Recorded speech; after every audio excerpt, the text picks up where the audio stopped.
Hello बच्चों, कैसे हैं आप सब। तो आपने अपनी पढ़ाई अब जोरदार शुरू कर दी कि नहीं?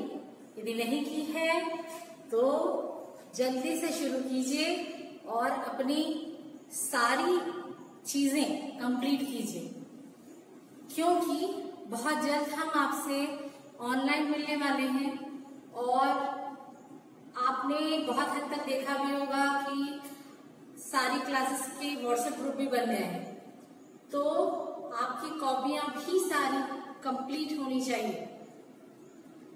ठीक है, आपसे बहुत जल्द मुलाकात होगी। और यदि आपने अपना काम पूरा नहीं किया है तो आपको अब पनिशमेंट भी मिल सकती है। पनिशमेंट आपके लिए होगी, क्यों? क्योंकि आपने अभी तक का समय, कहना चाहिए बहुत सारा समय आपने बेकार गंवा दिया है। यदि आप समय से अपना काम धीरे धीरे पूरा करते होते तो आज आपके ऊपर इतना ज्यादा बर्डन नहीं आता। ठीक है, लेकिन कोई बात नहीं, जब जागे तभी सवेरा, यही मानकर आप अपना काम आज से करना स्टार्ट कीजिए, शुरू कीजिए और जल्दी से जल्दी उसको पूरा कीजिए। ठीक है, बहुत सारे पेरेंट्स से बहुत सारे बच्चों की शिकायतें यही आ रही हैं कि वो अपना काम पूरा नहीं कर रहे हैं। तो ये सबसे बड़ी गलती कर रहे हैं आप। अब आपको ही ये काम पूरा करना होगा, क्योंकि क्लास आपकी है, पढ़ आप रहे हैं, तो इसलिए आपको ही अपना काम समय से पूरा करना चाहिए। तभी आप अपने आप को सबके साथ लेकर चल पाएंगे और अपनी एक पहचान बना पाएंगे। ठीक है, तो बेटा हम आते हैं आज के टॉपिक पर। आज हम पढ़ेंगे संज्ञा के विकार। अब संज्ञा के विकार क्या होते हैं? बेटा देखो, जब संज्ञा में किसी कारण से परिवर्तन होता है, संज्ञा में जिस भी कारण से जब परिवर्तन होते हैं, तब संज्ञा से जब हम वाक्य बनाते हैं तो वाक्यों में बहुत सारी चीजें परिवर्तित होती हैं। ठीक है, तो जो परिवर्तन होता है वो परिवर्तन कहाँ कहाँ पर और क्यों होता है? तो जो संज्ञा में परिवर्तन या संज्ञा में जो विकार उत्पन्न होते हैं वो क्या है? तो संज्ञा में विकार उत्पन्न होते हैं सबसे पहले लिंग के द्वारा, दूसरा वचन के द्वारा और तीसरा कारक के द्वारा। ठीक है, इन्हें ही संज्ञा के विकार कहा जाता है। क्योंकि आप जानते हैं जो लिंग है, लिंग जो है वो क्या करवाते हैं? हमारी पृथ्वी पर पूरी मानव जाति ही नहीं, पूरी सृष्टि को दो भागों में बांटता है लिंग। वह ये बताता है कि कौन से या किस प्रकार के लोग पुरुष जाति के हैं और कौन से लोग स्त्री जाति के हैं। ठीक है, यह क्योंकि पूरी दुनिया में सिर्फ यही दो प्रकार के लोग पाए जाते हैं। समझ आ गया आपको? एक पुरुष जाति और दूसरी स्त्री जाति। पुरुष को हम कार्य कहते हैं, भगवान कहते हैं, और स्त्री को हम प्रकृति कहते हैं। तो प्रकृति और पुरुष, यही दोनों चीजें दुनिया में होती हैं। प्रकृति एक ऐसी चीज है, कह सकते हैं हम, कि जिसमें बहुत ज्यादा अपनापन, ममता, प्यार, दुलार, ये सारी चीजें पाई जाती हैं। नम्रता, दयालुपन, ये सारी चीजें पाई जाती हैं। और वहीं पुरुष जो होता है उसके कुछ अलग लक्षण होते हैं, अर्थात वो बहुत कठोर होते हैं, है ना, वो बहुत निष्ठुर होते हैं, कह सकते हैं कई बार हम। लेकिन ये स्वभावगत विशेषताएं हैं जो मैं बता रही हूं आपको, ठीक है। लेकिन हम शब्दों के द्वारा, शब्दों के रूपों के द्वारा उनकी पहचान करते हैं, ठीक है। जब हम बातें करते हैं, भाषा का जब हम प्रयोग करते हैं, तो भाषा में हम कैसे पहचानते हैं कि ये स्त्रीलिंग है या पुल्लिंग है? हम तो शब्दों से ही पहचानते हैं, है कि नहीं? जैसे मेरा नाम कामना है, तो आप मेरे नाम से जान सकते हैं कि यदि मेरा नाम कामना है तो मैं स्त्रीलिंग हूं, है ना।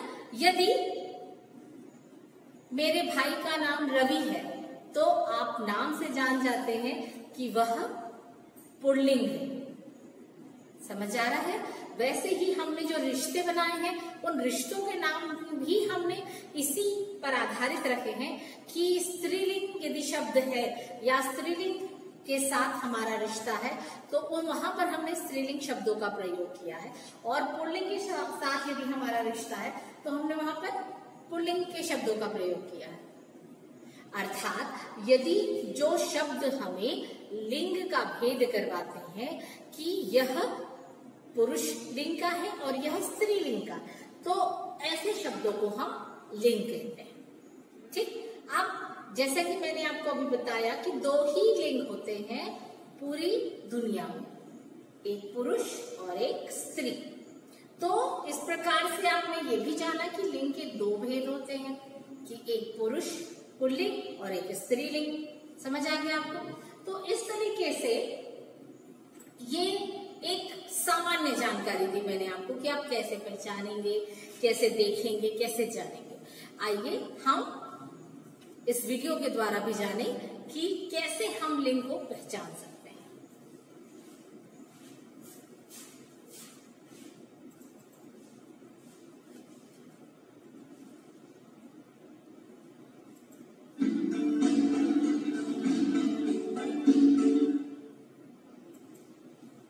आज पाशा का जन्मदिन है। उसके जन्मदिन के लिए उसके माता पिता, दादा दादी, मामा मामी, मित्र और सहेलियां सभी उपस्थित हैं। सभी ने अच्छे अच्छे उपहार लाए हैं। पाशा बहुत खुश है। पाशा के परिवार से परिचित होने के कारण अब हम यहाँ पर उसके परिवार पर आधारित एक खेल खेलेंगे। चित्र में दिए गए लेबलों को उनसे संबंधित सदस्यों के ऊपर बॉक्स में लगाएं। आपका समय शुरू होता है अब।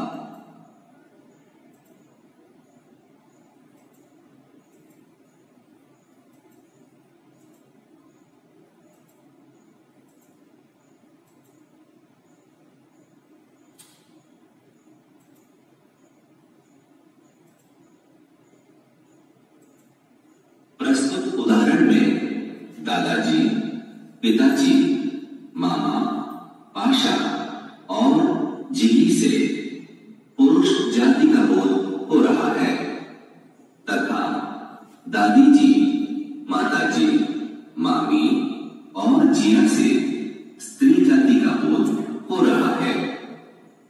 शब्द के जिस रूप से हमें उसके पुरुष या स्त्री जाति के होने का बोध होता है उसे लिंग कहते हैं। लिंग के 2 प्रकार हैं, पुल्लिंग और स्त्रीलिंग। तो अभी आपने जाना कि शब्द के जिस रूप से हमें पुरुष जाति या स्त्री जाति के बारे में पता चलता है उसे हम लिंग कहते हैं। और लिंग के 2 भेद होते हैं, पुल्लिंग और स्त्रीलिंग, ठीक है।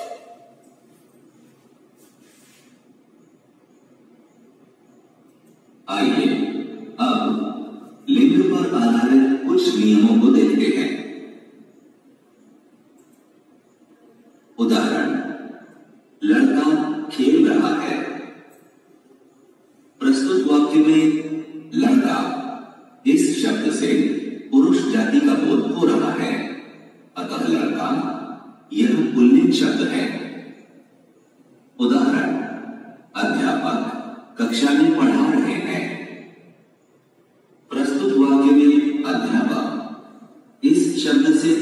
जाति का बोध हो रहा है। अतः अध्यापक यह पुल्लिंग शब्द है।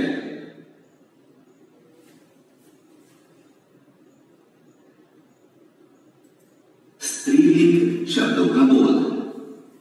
शब्द के जिस रूप से उसके स्त्री जाति के होने का बोध होता है उसे स्त्रीलिंग कहते हैं।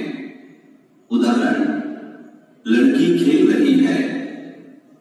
प्रस्तुत वाक्य में लड़की इस शब्द से स्त्री जाति का बोध हो रहा है। अतः लड़की यह स्त्रीलिंग शब्द है।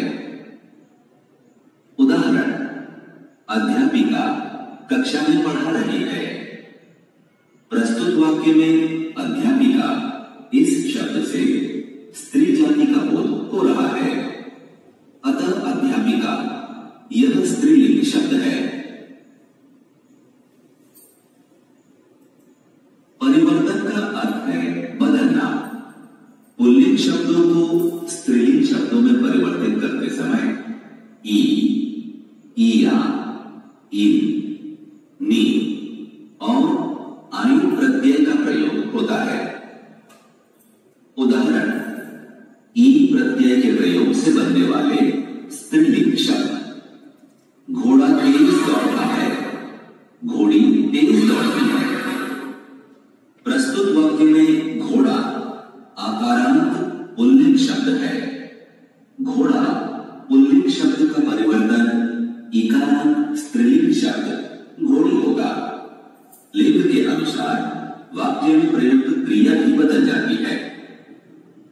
ईया प्रत्यय के प्रयोग से बनने वाले स्त्रीलिंग शब्द। बेटा अपना गृह कार्य करो, बिटिया अपना गृह कार्य करो। प्रस्तुत वाक्य में बेटा आकारांत पुल्लिंग शब्द है। बेटा पुल्लिंग शब्द का परिवर्तित स्त्रीलिंग रूप बिटिया होगा। इन प्रत्यय के प्रयोग से बनने वाले स्त्रीलिंग शब्द। वह सांप बहुत लंबा है, वह सांपिन बहुत लंबी है। प्रस्तुत वाक्य में सांप अकारांत पुल्लिंग शब्द है।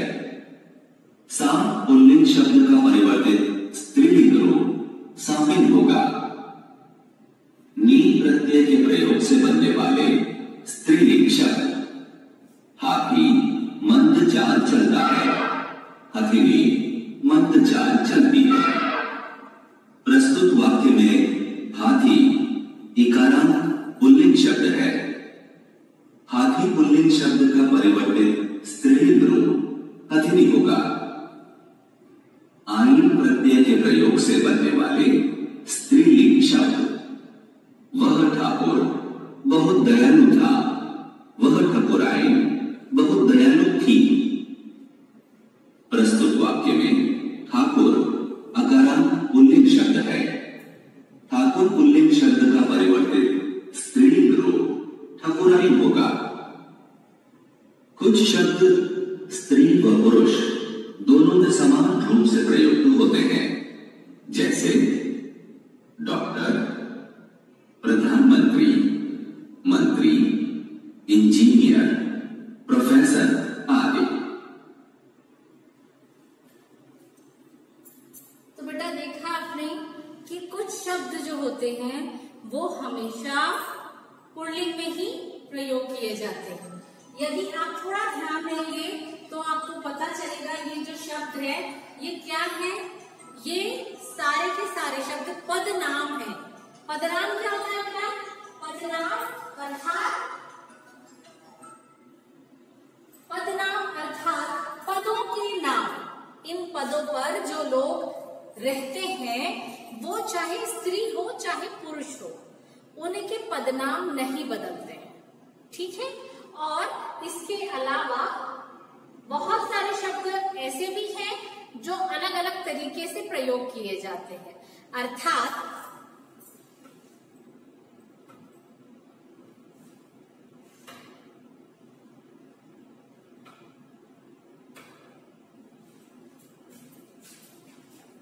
कुछ शब्द होते हैं जो हमेशा पुल्लिंग होते हैं। ठीक है, हमेशा पुल्लिंग शब्द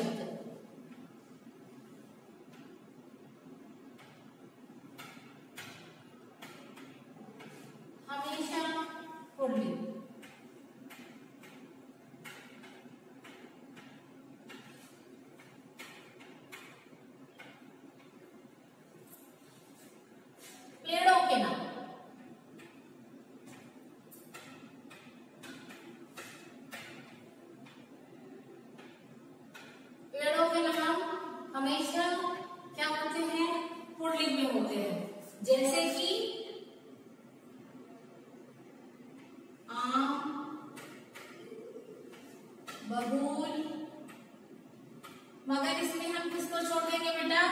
इमली इसमें एक्सेप्शन है। इमली जो है, इमली किसमें आती है? इमली स्त्रीलिंग में आती है, इसलिए इमली के पेड़ को नहीं गिना जाएगा इसमें।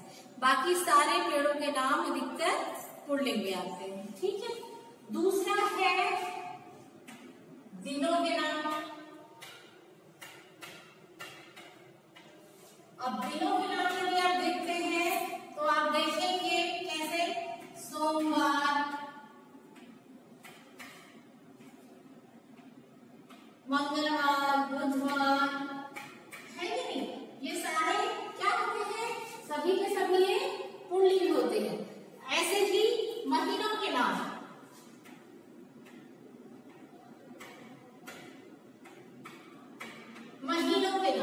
महीनों के नाम भी क्या होते हैं? पुल्लिंग होते हैं। जैसे जनवरी, मार्च, ये सारे महीने जनवरी, फरवरी क्या हो गए? सबके सब क्या है? जनवरी, फरवरी, मार्च, अप्रैल, मई, जून, जुलाई, अगस्त, सितंबर, सारे के सारे क्या हैं? महीनों के नाम पुल्लिंग होते हैं। ठीक है। उसके अलावा पहाड़ों के नाम, पहाड़ों के नाम भी हमेशा पुल्लिंग होते हैं। और आपका समुद्र व देश के नाम भी, समुद्र व देश के नाम, सारे के सारे देश के नाम क्या होते हैं बेटा? पुल्लिंग में होते हैं। ठीक है। तो इस प्रकार आपको ये चीज याद रखनी पड़ेगी हमेशा कि पेड़ों के नाम, दिनों के नाम, महीनों के नाम, पहाड़ों के नाम, समुद्र के नाम और देशों के नाम क्या होते हैं? हमेशा पुल्लिंग में होते हैं। ठीक है। अब कुछ चीजें जो स्त्रीलिंग में होती हैं, स्त्रीलिंग में जैसे पुल्लिंग शब्द होते हैं वैसे कुछ नाम जो होते हैं वो हमेशा स्त्रीलिंग में लिखे जाते हैं। कुछ चीजों के नाम हमेशा स्त्रीलिंग में होते हैं। जैसे कि नदियों के नाम, नदियों के नाम हमेशा किसमें होते हैं? हमेशा स्त्रीलिंग में होते हैं। झीलों के नाम हमेशा स्त्रीलिंग में होते हैं। तारीख और तिथियों के नाम, एकादशी, द्वादशी, त्रयोदशी, पूर्णिमा, ये सारी तिथियां जो होती हैं वो भी क्या होती है? स्त्रीलिंग में आती है। भाषा और लिपि का नाम भी आपने देखा होगा हमेशा किसमें होता है? हमेशा इनका नाम भी स्त्रीलिंग होता है। अर्थात स्त्रीलिंग के लिए कौन कौन सी चीजें हुई? सबसे पहली हुई नदियों के नाम, इसमें पहला आ गया स्त्रीलिंग। नदियों के नाम हमेशा स्त्रीलिंग होते हैं। जैसे गंगा, यमुना, गंगा आप यहाँ जानते हैं, अल्पा, हसदेव, ये सारा क्या है? नदियों के नाम है। झीलों के नाम,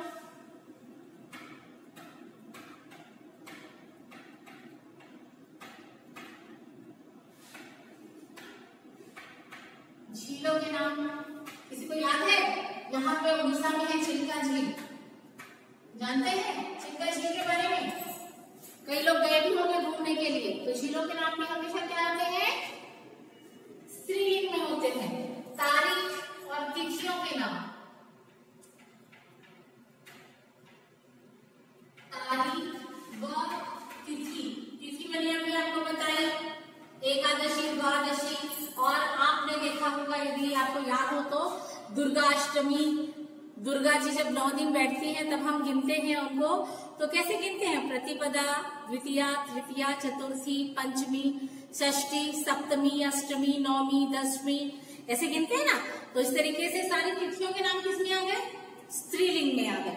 वैसे ही भाषा और लिपि, भाषा और लिपि, जैसे हमारी भाषा हिंदी, हिंदी की लिपि देवनागरी, हिंदी की लिपि देवनागरी। तो इस तरीके से आपने देखा कि भाषा, लिपि, तारीख, तिथि, नदी और झील, इन सब के नाम हमेशा क्या होते हैं बेटा? स्त्रीलिंग में होते हैं। ठीक है। इसके साथ साथ कुछ चीजें होती है जिससे हम पहचानते हैं कि कौन से शब्द हमेशा पुल्लिंग में होंगे। जैसे कि देखिए आ, पा, न, आर, आय, आव, आस, ख आदि शब्दांश जिस शब्द के अंत में आते हैं वे प्रायः पुल्लिंग होते हैं। ठीक है, जैसे बुढ़ापा, मोटापा, ये सारी चीजें में क्या आ रहा है, पा आ रहा है अंत में, तो ये सारा क्या है, पुल्लिंग शब्द है।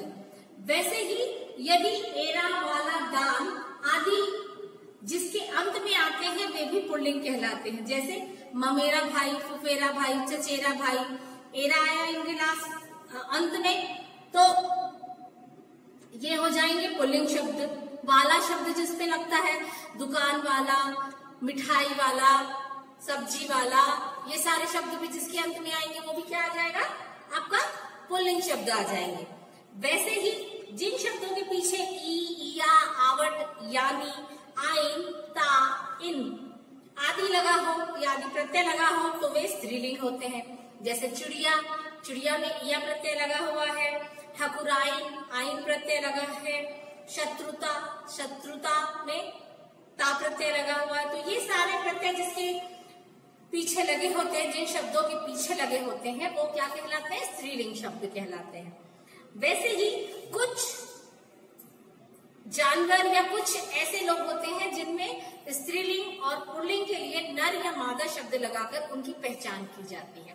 जैसे कि मच्छर के लिए लगाया जाता है खासकर नर मच्छर और मादा मच्छर, क्योंकि यदि आपने पढ़ा होगा ईवीएस में तो आपको याद होगा कि जो मलेरिया नामक बीमारी होती है हमको, वो मादा एनोफिलिस नाम की मच्छर के काटने से होती है कि नहीं। आप ये बात जानते हैं कि मादा एनोफिलिस नाम का जो मच्छर है वो, या नाम की जो मच्छर है वो बहुत ज्यादा उसके ही पेट में मलेरिया के कीटाणु का सर्कल कंप्लीट होता है, जो फिर आपके शरीर में आकर वो दुगना या तिगुना तेजी से वो बढ़ते जाते हैं, है कि नहीं। इसीलिए मलेरिया में हमको कपकपी लग के ठंड लगती है।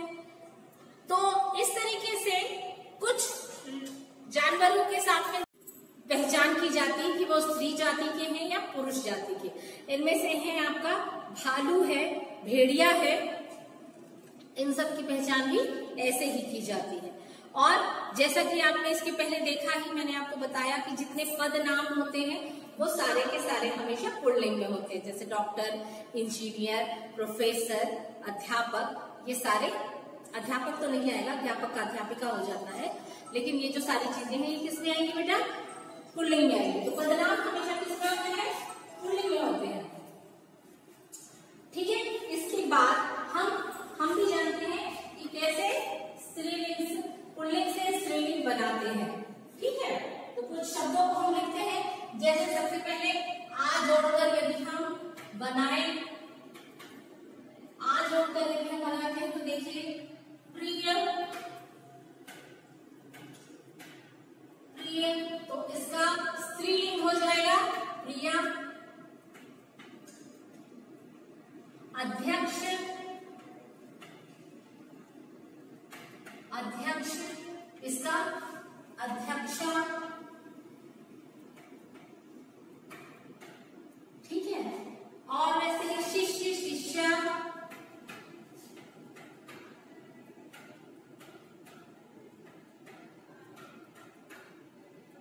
शिक्षिका, शिष्या। इस तरीके से आपने देखा आ प्रत्यय लगा हुआ है उन सब में। आ प्रत्यय लगाकर हम क्या बना रहे हैं, स्त्रीलिंग बना रहे हैं।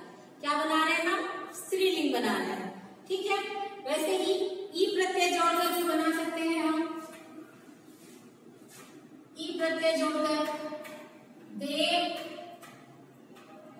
देवी। ठीक है, नर, नर, नारी, ई प्रत्यय लगा हुआ है इसमें भी। बेटा, बेटी, ई प्रत्यय। पुत्र, पुत्री,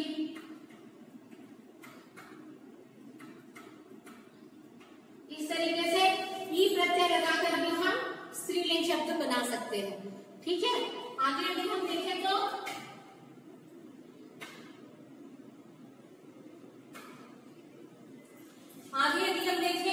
और भी बहुत सारा प्रत्यय लगाकर हम इन्हें बदल सकते हैं। जैसे कि है आपका या प्रत्यय जोड़कर बंदरिया, चिड़ा प्रत्यय, चिड़ा में चिड़िया, लोटा का लुटिया, इन प्रत्यय जोड़कर धोबी का धोबिन, पुजारी का पुजारिन, माली का मालिन, लुहार का लुहारिन, नी प्रत्यय जोड़कर ऊंट का ऊँटनी, मोर का मोरनी, शेर का शेरनी, आइन प्रत्यय जोड़कर हलवा का हलवाइन, है ना, ठाकुर का ठकुराइन, चौधरी का चौधराइन, पंडित का पंडिताइन, इन शब्दों का हम बहुत ज्यादा प्रयोग करते हैं। आनी प्रत्यय जोड़कर देवरानी, नौकरानी, जेठानी, सेठानी, राजपुतानी, इन्हीं प्रत्यय जोड़कर हाथी का हथिनी, हंसिनी, स्वामी का स्वामिनी, ये सारे शब्द बना सकते हैं। मति प्रत्यय जोड़कर बुद्धिमती, श्रीमती, आयुष्मती, ये सारे शब्द हम बना सकते हैं स्त्रीलिंग और पुल्लिंग के। वती प्रत्यय जोड़कर भगवती, बलवती, धनवती शब्द बनते हैं। ई का प्रत्यय जोड़कर लेखिका, बालक, बालिका, शिक्षक, शिक्षिका, पाठक, पाठिका, ये सारे शब्द बनते हैं। और कुछ शब्द जो होते हैं वो लिंग बदलने पर नहीं बल्कि पूरी तरीके से ही बदले हुए होते हैं, जो खासकर रिश्ते होते हैं।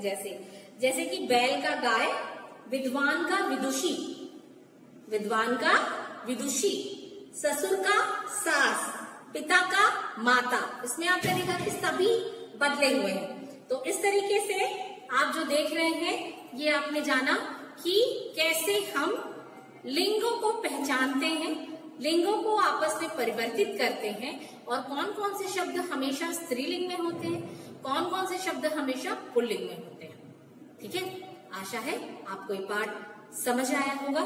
आगे हम इस पाठ के जो बाकी 2 विकार बच गए हैं, आगे के वीडियो में हम उनको ही जानेंगे। Okay, thank you.